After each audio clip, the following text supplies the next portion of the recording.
குழந்தைகள் உயிர் வாழ்வதற்கான முன்னேறுவதற்கான சம வாய்ப்புகளை ஒழித்து கட்டிய கல்வி அமைப்பு மக்களாட்சி நெறிகளுக்கு எதிரானது. அந்தந்த சிற்றூர்களில் கொடுக்க முடியல, அந்தந்த வாழ்விடங்களில் கொடுக்க முடியலனாலும் 3 கிலோமீட்டரு தூரத்தில் ஒரு பெருநகரை தேர்வு செஞ்சு இந்த அரும்பு மொட்டு மலர் வகுப்புகளை வச்சு நம்ம கூட்டு பள்ளியாக வச்சிடறோம். நம்ம இடத்துல பண்ணை இருக்கிறனால நோ உப்மா கம்பெனி, மதிய உணவு அந்த இதெல்லாம் கிடையாது. நம்மக்கிட்ட வேளாண் பண்ணை இருக்குது.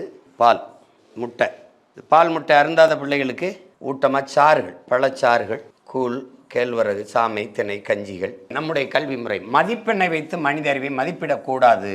கவிதையாகத்தான் குழந்தைகள் வருகிறார்கள், நாம் தான் அதை வாக்கியமாக மாற்றி விடுகிறோம். பிள்ளைகளின் இதயத்தை விட மூளை தான் முக்கியமான உறுப்பாக நமக்கு தெரிகிறது. நம்ம அரசு எப்படி சொல்லுது, பசுஞ்சோலை பள்ளிகளாக எடுத்துருது. அதுக்குள்ளே விளையாட்டு தடல் இருக்குது, நீச்சல் குளம் இருக்குது, எல்லா விதமான விளையாட்டும் இருக்குது, அங்கே பூக்கள் இருக்குது, எல்லாம் இருக்குது. 1ஆவதுலேருந்து நம்முடைய பாரம்பரிய வீரக்கலைகள் கராத்தே, குங்ஃபு, ஜூட்டோ, தேக்கோண்டோ, என்னென்ன வீரக்கலைகள் இருக்கோ அவ்வளவும் கற்றுக் கொடுக்கப்படும். அதில் கல்வி மானிட உரிமை போல கல்வி மாநில உரிமை.